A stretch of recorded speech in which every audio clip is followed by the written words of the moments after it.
Hello guys, नमस्कार, जोहर, सत श्री अकाल। एग्जाम फाइटर नंबर पर आप सभी का हार्दिक स्वागत है। बात करेंगे Madhya Pradesh assistant professor exam 2025 के बारे में।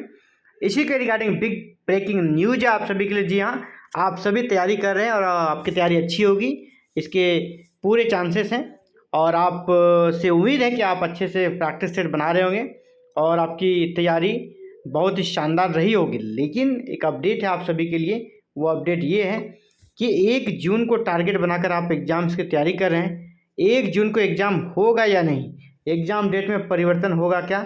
क्योंकि कुछ चीज़ें निकल कर आई हैं जिसके माध्यम से ऐसा प्रतीत हो रहा है कि एग्ज़ाम डेट को आगे बढ़ना चाहिए। उनकी मांग वाजिब है और उस मांग का एग्ज़ाम फाइटर नंबर 1 की तरफ से समर्थन है और उम्मीद करते हैं कि एग्ज़ाम डेट आगे बढ़ेगी।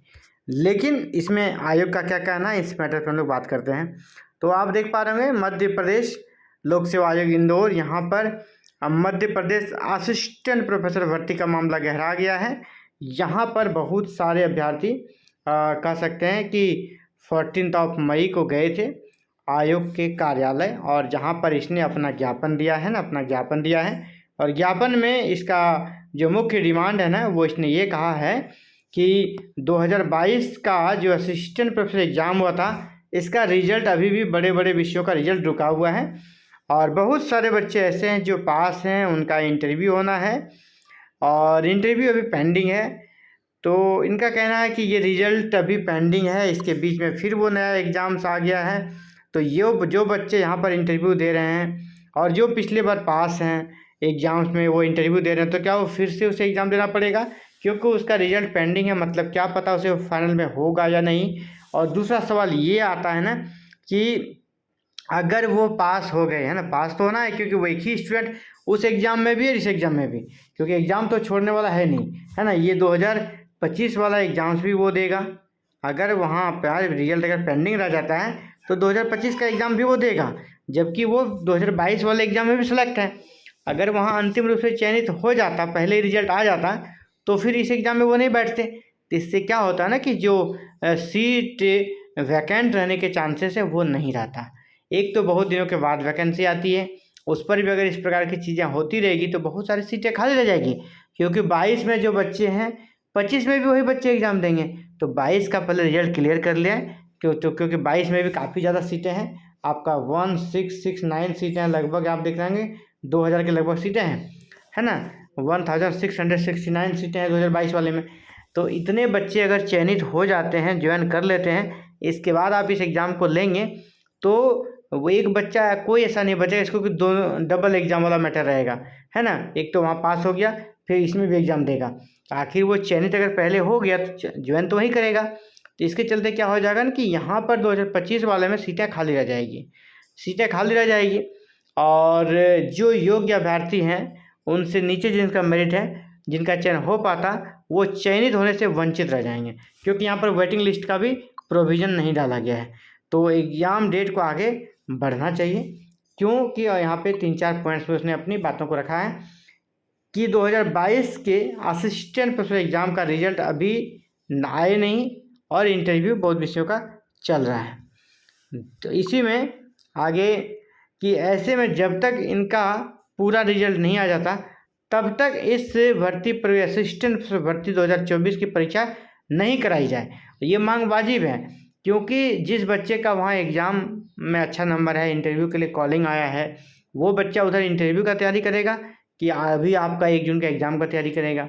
मान लीजिए कि वो इंटरव्यू का तैयारी भी किया, एग्ज़ाम्स का भी किया, इंटरव्यू अच्छा गया, सेलेक्ट हो गया, फिर आपके यहाँ भी पास हो गया, यहाँ पे एग्ज़ाम दिए, यहाँ भी पास हो गया, तो यहाँ भी पास हो गया, वहाँ भी पास हो गया, तो ज्वाइन तो पहले कर चुका होगा, 2022 वालों में वो ज्वाइन कर लेगा, तो 25 वाली सीटें खाली रह जाएगी।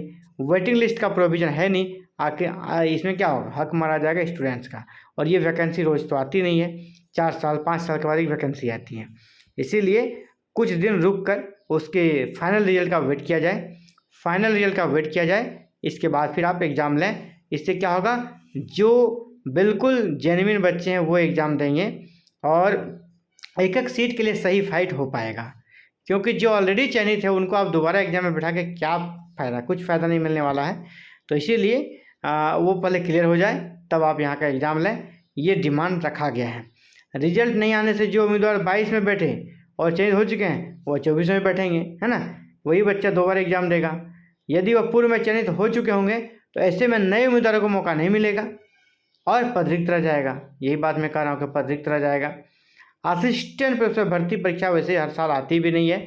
आपको पता होगा कि ये 1991 में आई थी। इसके बाद देखिए 2017 में आई, यानी कितने दिनों के बाद 26 ईयर। इन दोनों के बीच गैप देखिए 26 ईयर का गैप है। 26 ईयर के बाद असिस्टेंट प्रोफेसर भर्ती का ये विज्ञापन निकला 17 में। इसके बाद हालांकि फिर 22 में निकला। अभी हालांकि गति सही है, लेकिन कहना यही है कि ये जो कह सकते हैं वैकेंसी है बहुत दिनों के बाद आती है। तो इस पर थोड़ा बड़ी सोच समझ कर गंभीर तरीके से आयोग को काम करना चाहिए, ताकि एक एक सीट भी है ना बहुत ही इंपॉर्टेंट रखता है, एक भी सीट खाली ना रहे, इसके पूरे प्रयास होने चाहिए। हालांकि ज्ञापन ले लिया गया है, आयोग ने ज्ञापन लिया है, इस पर विचार करने का आश्वासन दिया है। लेकिन आयोग के जो OSD है उन्होंने साफ साफ जो न्यूज़ चैनल है उनको कहा, न्यूज़ चैनल वाले को, कि हम लोगों ने मांग पत्र लिया है लेकिन फ़िलहाल तारीख बढ़ाने का आयोग का कोई विचार नहीं है कि हम लोग फ़िलहाल तारीख बढ़ाएंगे, एग्ज़ाम डेट एक्सटेंड करेंगे, इस पर कोई विचार नहीं है। तो अभी आपको क्या करना चाहिए, अभी आपको तैयारी करते रहना चाहिए। अभी आपको 1 जून के अनुसार से तैयारी करते रहनी चाहिए। और जैसे आगे कोई अपडेट आएगी इसकी सूचना आपको मिल जाएगी हमारे चैनल पर। लेकिन फ़िलहाल अभी आपके लिए सबसे पहला धर्म है, सबसे पहला कर्म है कि आप एग्ज़ाम की तैयारी 1 जून 2025 को मान कर ही अभी फ़िलहाल करते रहें। आगे अपडेट आने पर आपको इसकी सूचना मिल जाएगी। तो फिलहाल इस वीडियो में इतना ही। आगे मिलते हैं एक नए वीडियो में नए अपडेट के साथ। आप सभी का बहुत बहुत आभार जुड़ने के लिए। जय हिंद, जय भारत।